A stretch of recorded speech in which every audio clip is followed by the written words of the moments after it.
نحمده ونصلي على رسوله الكريم اما بعد فاعوذ بالله من الشیطان الرجیم بسم اللہ الرحمن الرحیم ان تتوبا الى اللہ فقد صغت قلوبكما وان تظاہرا علیہ فإن اللہ هو مولاه وجبریل وصالح المؤمنین والملائکۃ بعد ذلك ظہیر عسى ربه ان طلقكن ان يبدله ازواجا خيرا منكن مسلمات مؤمنات قانتات تائبات عابدات سائحات ثيبات وابكارا يا ايها الذين امنوا قوا انفسكم واهليكم نارا وقودها الناس والحجاره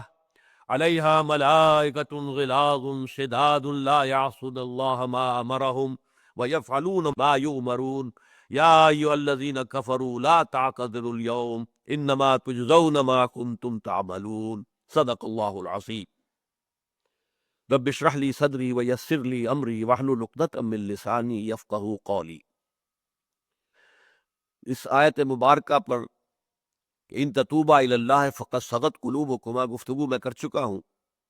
لیکن سیرت کا ایک واقعہ ایسا ہے کہ جو اس کے ضمن میں بیان ہو جانا مناسب ہے،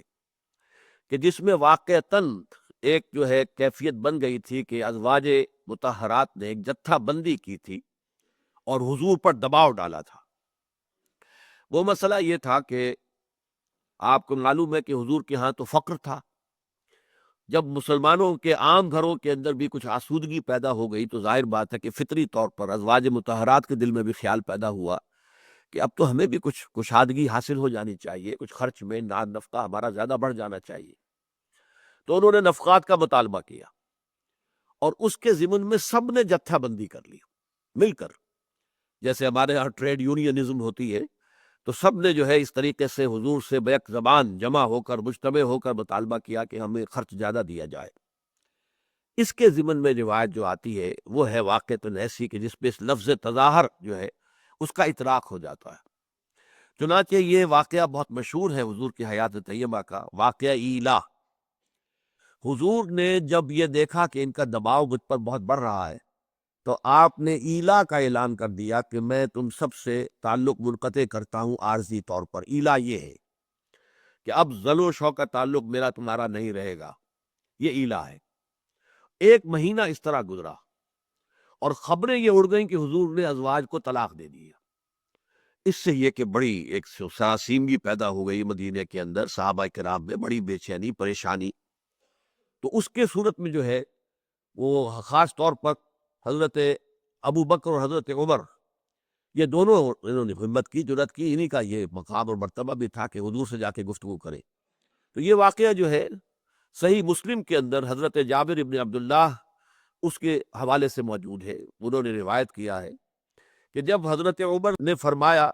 تو حضور نے جواب دیا کہ ہن کما ترا یسألننی عن نفقہ، یہ جو میری بیویاں ہیں جیسے کہ تم دیکھ رہے ہو، یہ مجھ پر دباؤ ڈال رہی ہے کہ میں نفقہ ان کا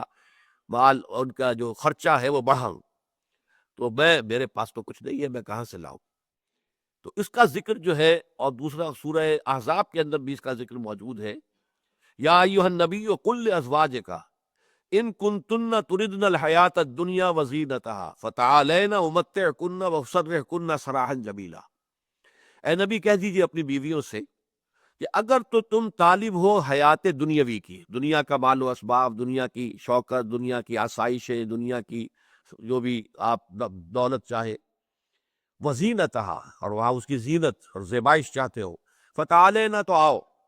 امتعکن، میں تمہیں مال دنیاوی اس میں سے دے کر، واسرحکن سراحا جمیلا، خوبصورتی کے ساتھ اپنے گھر سے رخصت کر دوں گا۔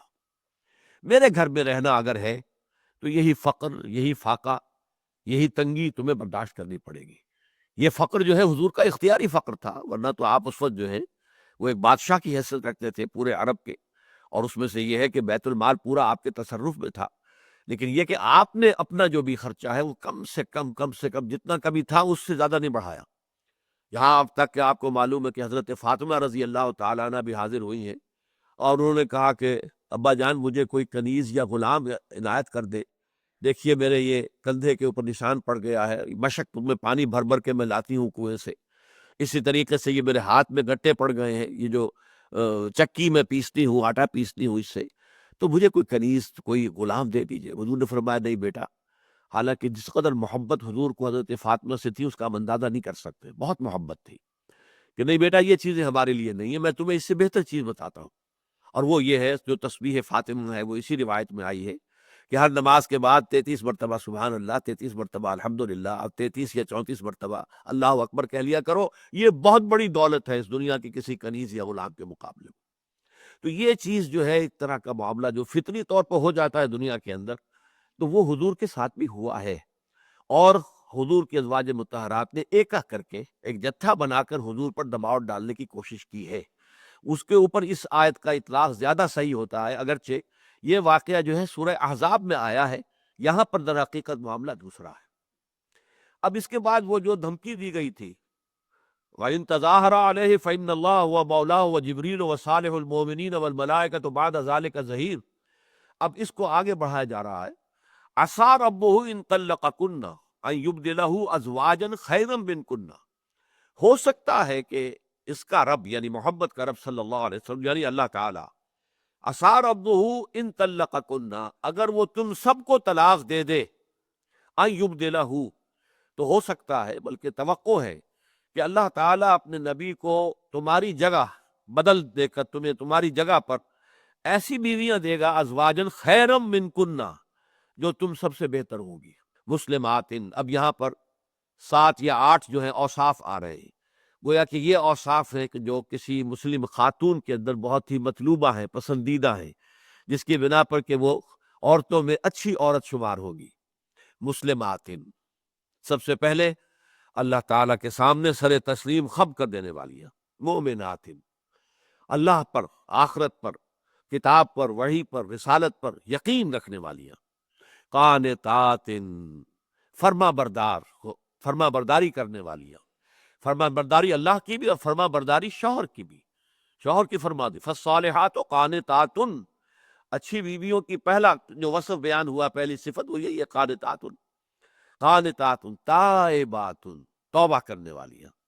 یا آپ نوٹ کریں گے کہ یہ تائبات کا لفظ جو ہے اس کے بالکل مرکز میں آ رہا ہے۔ یہ اصل میں 7 بنتے ہیں جو اوصاف بیان ہو رہے ہیں، ویسے گنتی میں 8 ہو جائیں گے لیکن 7 ہیں، در حقیقت ایک جوڑا بل کر ایک ہی بنتا ہے۔ تو اس میں یہ ہے کہ درمیان میں سینٹر میں تابہ، چونکہ اس سے گفتگو ہو رہی تھی، ان تتوبا الی اللہ فقد صغت قلوبکما، تو توبہ کرنے والی ہیں۔ یعنی غلطی ہو جاتی، کس سے نہیں ہوتی؟ ہر انسان، جو حضور نے فرمایا کلکم خطاؤون وخیر الخطائین التوابون، تم سب کے سب تمام انسان خطا کار ہو، انتہائی خطا کار ہو، اور تم میں سے بہتر لوگ وہ ہیں کہ جو توبہ کرنے والے، پلٹتے ہیں، رجوع کرتے ہیں، اصلاح کرتے ہیں۔ تو توبہ جو ہے اللہ کو بہت عزیز ہے، اللہ کو بہت پسند ہے۔ بلکہ ایک حدیث میں یہاں تک الفاظ ہیں، اس کا ٹیکسٹ مجھے یاد نہیں ہے، مفہوم یہ ہے کہ اگر انسان خطا نہ کرتا تو اللہ تعالیٰ کوئی اور مخلوق پیدا کرتا کہ جو خطا کرے، گناہ کرے، اور پھر اللہ سے استغفار کرے، تاکہ اللہ تعالیٰ جو ہے اپنی شان غفاری جو ہے اس کا بھی تو اظہار ہو نا، وہ غفار ہے۔ تو غفار کس کے لیے ہوگا؟ غفار اسی کے لیے ہوگا جو توبہ کرے گی۔ تو جو توبہ نہیں کرتے، اور اس میں یہ بھی احساس ہوتا ہے کہ گویا کہ بہت اکڑے ہوئے ہیں اپنی دینداری پر، نیکی پر، یا اپنی انا اتنی ہے کہ اللہ کے سامنے بھی جھکنے کو تیار نہیں، کہ اللہ معاف فرما دے، اے اللہ مجھ سے خطا ہو گئی ہے، اے اللہ مجھ سے درگزر فرما، اے اللہ تغمدنی برحمتک، مجھے اپنی رحمت سے ڈھانپ لے۔ یہ اگر آپ اللہ سے یہ التجا کرنے کو تیار نہیں، تو گویا آپ کی انانیت بہت زیادہ ہے۔ آپ اللہ کے سامنے تو عز، اللہ کے سامنے تذلل، اخبات، یہ پسندیدہ چیزیں ہیں۔ تو یہاں توبہ کا لفظ درمیان میں لائے، تو عسیٰ ربہ ان طلقکن ان یبدلہ ازواجا خیرا منکن مسلمات مومنات قانتات تائبات عابدات، عبادت گزار، بہت عبادت کرنے والی ہے۔ حضرت زینب بنت جحش کے بارے میں خاص طور پر یہ آتا ہے کہ وہ بہت ہی عابدہ خاتون تھی، بہت عبادت گزار تھی، اور انہیں ایک ذرا یہ بھی ایج حاصل تھا بقیہ ازواج مطہرات پر کہ ان کے بارے میں سورہ احزاب میں آیا ہے کہ اللہ نے خود نکاح کیا ہے حضور کا ان کے ساتھ۔ تو وہ کہا کرتی تھی، جو اپنی جو دوسری ازواج مطہرات تھیں، وہ سوکن کا لفظ میری زبان پر نہیں آتا ان کے لیے، کہ ان پر یہ فضل کرتی تھی کہ تمہارے نکاح زمین پر ہوئے، میرا نکاح آسمان پر ہوا ہے۔ تو یہ ویسے بھی بہت ہی عبادت گزار تھی۔ تو عابدات سائحات، یہ سیاحت کا لفظ آتا ہے اصل میں پرانے زمانے میں، جب لوگ جو ہے وہ دنیا کو اپنی یہ شہری زندگی اور اپنی تمدنی زندگی چھوڑ کر کئی جنگلوں میں جا کے دھونی رما لیتے تھے اور دنیا کی لذتوں سے بالکل کنارہ کش ہو جاتے تھے، یہ سیاحت ہوتی تھی، گھومتے پھر رہے بس، آج یہاں کل وہاں پرسوں وہاں، یہاں ڈیرا ہے وہاں ڈیرا ہے، بس خیریت، کوئی گھر نہیں کوئی بار نہیں۔ لیکن اسلام میں رہبانیت کی نفی کے بعد اب اس سائحات کا اور سائحون کا جو ہے مطلب ایک ہی ہے، اور وہ یہ کہ لذات دنیاوی سے کنارہ کشی، لذات دنیاوی جو ہے اس کی طلب میں نہ ہونا، اس سے کنارہ کش رہنا، زہد اسی کو کہتے ہیں۔ زہد اس کا ہے کہ انسان بس جو منیمم ہے اس پر گزارا کرے، یہ نہیں ہے کہ ترک دنیا ہے، نہیں، کھانا تمہارا حق ہے، وَإِنَّ لِنَفْسِكَ عَلَيْكَ حَقًّا وَإِنَّ لِزَوْجِكَ عَلَيْكَ حَقًّا وَإِنَّ لِزَوْرِكَ عَلَيْكَ حَقًّا، یہ تمام حقوق بھی تمہیں ادا کرنے ہیں، تمہارے نفس کا بھی حق ہے، لیکن یہ ہے کہ بس وہ کم سے کم پر گزارا کیا جائے۔ سائحات سیبات و ابکارا، اب یہ جو سیبات و ابکارا ہے، یہ در حقیقت یوں سمجھیے کہ ایک ہی وصف ہے، کیونکہ یہ دونوں جمع تو نہیں ہو سکتے۔ سیبہ اسے کہتے ہیں کہ جو پہلے سے کسی کی شادی میں رہی ہو، کسی کے نکاح میں رہی ہو، اب اس کے بعد بیوہ ہو گئی ہو، جیسے کہ آپ کو معلوم ہے حضرت ام سلمہ رضی اللہ تعالی عنہ کا بڑا اونچا مقام ہے، اور صلح حدیبیہ کے موقع پر وہی حضور کے ساتھ تھی، اور انہوں نے ایسا مشورہ دیا تھا حضور کو کہ اس سے معلوم ہوتا ہے کہ ایک جو زوجہ صالحہ ہے وہ ایک مرد کے لیے انتہائی بہتر مشیر اور وزیر ہے۔ ہاں یہ ضرور ہے کہ اختیار جو ہے وہ شوہر کے ہاتھ، اس حوالے سے ام سلمہ جو ہے یہ بھی بیوہ تھی جن سے حضور نے شادی کی، یا یہ کہ کسی کو طلاق دی ہو تو اس سے شادی کی۔ حضرت زید بن حارثہ نے طلاق دے دی تھی حضرت زینب بنت جحش کو، اور حضور نے ان سے نکاح کیا، بلکہ اللہ تعالیٰ کے حکم سے کیا ہے، جیسے کہ میں نے ابھی عرض کیا کہ وہ کہتی تھی کہ میرا نکاح آسمان پر ہوا ہے، تمہارا زمین پر ہوا ہے۔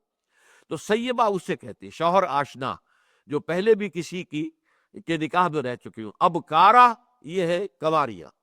اب ظاہر بات ہے کہ ایک عورت میں دو وصف یہ دونوں جمع نہیں ہو سکتے، اگر ان کو دو شمار کریں گے تو یہ 8 اوصاف ہو گئے، لیکن ان دونوں کو تو ایک شمار کرنا ہوگا تو 7 اوصاف ہے،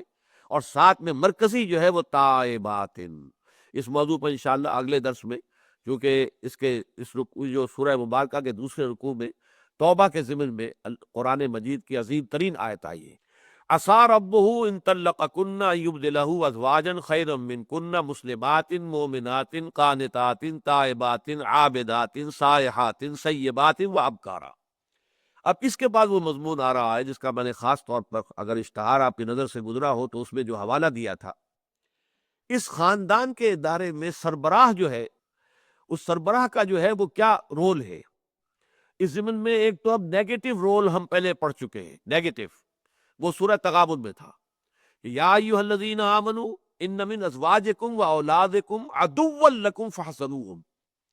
اہل ایمان تمہاری بیویوں میں سے اور اولاد میں سے کچھ تمہارے دشمن ہیں، ان سے بچ کر رہو۔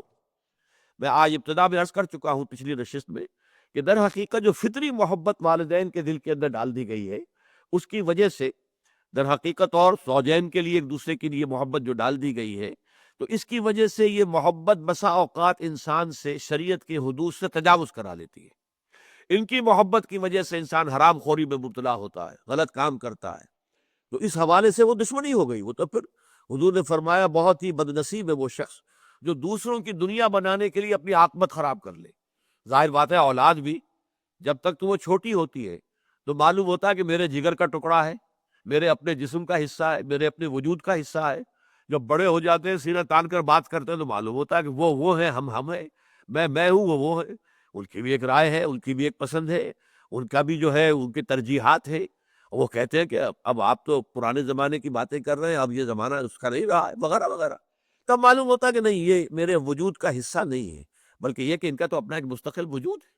اب تم نے ان کے وجود کو بنانے کے لیے، انہیں بہترین تعلیم دلانے کے لیے، امریکن اسکول میں پڑھانے کے لیے، اور اس کے لیے 5-5 ہزار روپیہ فیسیں دینے کے لیے تم نے حرام خوریاں کی، غلط کام کیے، تو گویا کہ اس کی وجہ سے تمہاری عاقبت برباد ہو گئی۔ تو بڑا بدقسمت شخص ہے وہ کہ جو دوسروں کی دنیا بنانے کے لیے اپنی عاقبت برباد کر لے۔ تو یہ تو وہاں تو کوشن تھا کہ بچ جاؤ، ہوشیار رہو، چوکس رہو، چوکنے رہو۔ انما اموالکم و اولادکم فتنہ، تمہارے یہ اموال اور تمہاری اولاد جو ہے یہ فتنہ ہے، ان کے ذریعے سے اللہ تمہیں آزما رہا ہے کہ آیا ان کی محبت تمہارے دلوں میں ہماری محبت سے بڑھ تو نہیں گئی۔ اب یہاں دیکھیے ایک رول دیا جا رہا ہے جو پازیٹیو ہے یا ایھا الذین آمنوا قوا انفسکم واہلیکم نارا، اہل ایمان بچاؤ اپنے اہل و عیال کو، اپنے آپ کو بھی، اہل و عیال کو بھی آگ سے۔ یہ پازیٹیو رول ہے۔ تم اگر یہ سمجھتے ہو کہ تم صرف بچوں کے لیے خوراک فراہم کرنے کے ذمہ دار ہو تو تمہارا بہت غلط خیال ہے۔ صرف یہ کہ انہیں پالنا پوسنا تمہاری ذمہ داری ہے، بہت غلط خیال ہے۔ ان کی صحیح تربیت، انہیں اس رخ کے اوپر تربیت دینا کہ وہ جہنم سے بچ سکیں، بچاؤ اپنے آپ کو بھی اور اپنے اہل و عیال کو آگ سے، یہ پازیٹیو رول ہے۔ یہ سمجھنا چاہیے تمہاری ذمہ داری ہے، تم پوچھے جاؤ گے۔ چنانچہ ایک حدیث میں آیا ہے کلکم راعٍ وکلکم مسئول عن رعیتہ، تم میں سے ہر شخص کی حیثیت ایک چرواہے کی ہے، جو مسئول ہے، ذمہ دار ہے۔ جو بھی بھیڑیں بکریاں جو ہیں اس کے گلے کے اندر دے دی گئی ہے، اور ان میں سے ایک ایک کا حساب اس کو دینا پڑے گا۔ مالک پوچھے گا میری بھیڑ کہاں گئی، تم صبح لے گئے تھے اس کو باہر چرانے کے لیے، وہ کہاں ہے؟ اسی طریقے سے اللہ تعالیٰ نے ہر انسان کو کچھ بھیڑیں عطا کر دی ہیں، اس کو اولاد دی ہے، بیٹے بیٹیاں دی ہے، ایک بیوی دی ہے یا دو، ایک سے زائد دی ہیں، اس کے گھر کے اندر ہے، اس کے تابع ہے۔ ان سب کے بارے میں اس شخص سے، سربراہ خاندان سے باز پرس ہوگی، تم نے انہیں کس طریقے سے رکھا، کیا تربیت دی، کس رخ پر چلایا، یہ تمہاری ذمہ داری ہے۔ تو قوا انفسکم واہلیکم نارا، پہلی بات تو یہ ہے کہ انسان کو سب سے پہلا اپنا مقصد جو ہے نصب العین یہ بنانا چاہیے کہ آخرت میں اللہ کے عذاب سے بچ جائے اور اس کی مغفرت اور رحمت کا مستحق قرار پائے، یہ اس کا نصب العین ہو، جنت مل جائے اور جہنم سے نجات مل جائے، زندگی میں نصب العین اس کے سوا کچھ نہ ہو۔ اور اس کے لیے ظاہر بات ہے کہ پھر جو بھی اپنی سی کوشش ہے انسان کرے، اور سب سے پہلے تو اپنے آپ کو بچائے آگ سے۔ علیکم انفسکم، ایک جو آیت آئی ہے سورہ مائدہ میں کہ فائنل انالیسس میں ہر شخص پر اپنی ہی ذمہ داری ہے۔ ظاہر بات ہے نبی کتنی ہی دعوت دے، کتنی ہی دعوت دے، کتنی ہی دعوت دے، جس نے نہیں ماننا نہیں ماننا، اب اس کے نہ ماننے کا کوئی وبال نبی پر نہیں ہے، مسئولیت نہیں ہے کہ اے نبی آپ کے ہوتے ہوئے اس شخص نے کیوں نہیں مانا۔ یا ماننے کا اختیار یا نہ ماننے کا اختیار اللہ نے لوگوں کو دے رکھا ہے۔ اسی طریقے سے اپنی طرف سے کوشش پوری کرو، علیکم انفسکم، آخری جو انالیسس ہے اس میں تمہارے اوپر جو ذمہ داری ہے وہ اپنی ہے۔ لا یضرکم من ضل، جو گمراہ ہو جائے اس کا تمہیں کوئی نقصان نہیں ہوگا، اذا اہتدیتم، جبکہ تم خود ہدایت پر ہو۔ لیکن اس کا یہ مطلب نہیں ہے کہ لوگوں کو ہدایت کی طرف بلانا ضروری نہیں ہے، لوگوں کو دعوت دینی ضروری ہے، نہیں۔ حضرت ابو بکر رضی اللہ تعالیٰ عنہ کے زمانے ہی میں یہ سمجھیے کہ حضور کے انتقال کے فوراً بعد اس آیت کا غلط مفہوم لیا جانے لگا کہ کوئی دعوت اور تبلیغ کی اور امر بالمعروف اور نہی عن المنکر کی ضرورت نہیں ہے۔ دیکھو قرآن میں کہا گیا علیکم انفسکم لا یضرکم من ضل اذا اہتدیتم۔ تو حضرت ابو بکر نے باقاعدہ اجتماع منعقد کیا، خطبہ دیا کہ میں دیکھ رہا ہوں کہ تم اس آیت کا معنی غلط لے رہے ہو، لوگوں کو دعوت دینا، امر بالمعروف نہی عن المنکر یہ فرض ہے، یہ اگر نہیں کر رہے تو تم خود پکڑے گئے۔ وہ کسی اور نے مانا یا نہیں مانا یہ تو دور کی بات ہوگی، تم ایک فرض کے تارک ہو گئے ہو۔ البتہ یہ ضرور ہے کہ تم نے اپنا فرض ادا کر دیا، پھر بھی اگر وہ بگڑ گیا ہے، نہیں مانتا ہے تو ٹھیک ہے، اس کی ذمہ داری اس پر ہے، اس کا تمہیں کوئی نقصان نہیں پہنچے گا۔ لیکن یہ پازیٹیو رول قوا انفسکم، یہی وجہ ہے کہ حضور اکثر خطبوں میں فرماتے تھے کہ اوصیکم و نفسی بتقوی اللہ، لوگوں میں تمہیں بھی وصیت کرتا ہوں اور اپنے نفس کو بھی اللہ کا تقوی اختیار کر۔ یہ آپ نے اپنے آپ کو کبھی اس سے بری نہیں کیا ہے، بلکہ اوصیکم و نفسی بتقوی اللہ، میں وصیت کرتا ہوں تمہیں بھی اور اپنے نفس کو بھی کہ اللہ کا خوف کرے، اللہ سے ڈرے، محاسبہ اخروی کا احساس رکھے اور اللہ تعالیٰ کے احکام پر کاربند رہے۔ اسی طریقے سے پھر یہ جو آگ سے بچنے کی جد و جہد ہے، بڑے فطری انداز میں اپنے آپ کو بچاؤ، and next to yourself your family۔ بیوی ہے آپ کی، یا فرض کیجئے کہ کوئی بیوی جو ہے وہ ہدایت یافتہ ہو گئی ہے، شوہر ابھی غلط رستے پر ہے بہت سی مثالیں، آج کل بہت سی مثالیں ہمارے سامنے آتی ہیں۔ تو وہ بیوی کے لیے یہ کام ہوگا کہ وہ جتنا بھی ممکن ہو، جس طریقے سے بھی ممکن ہو، جس طرح سے بھی اپنے شوہر کو سیدھے راستے پر لانے کی کوشش کرے تاکہ وہ شوہر جہنم کی آگ سے بچ جائے۔ لہذا یہ کہ اپنے ذات سے نکلنے کے بعد فوراً اپنے زوج یا زوجہ کو اور پھر اپنے جو بچے ہیں ان کو بچانے کی فکر کرو۔ اس کے بعد آتا ہے کہ پھر انسان جو ہے اپنے قرابت داروں کی طرف بھی متوجہ ہوگا، رشتہ داروں کی طرف جائے گا،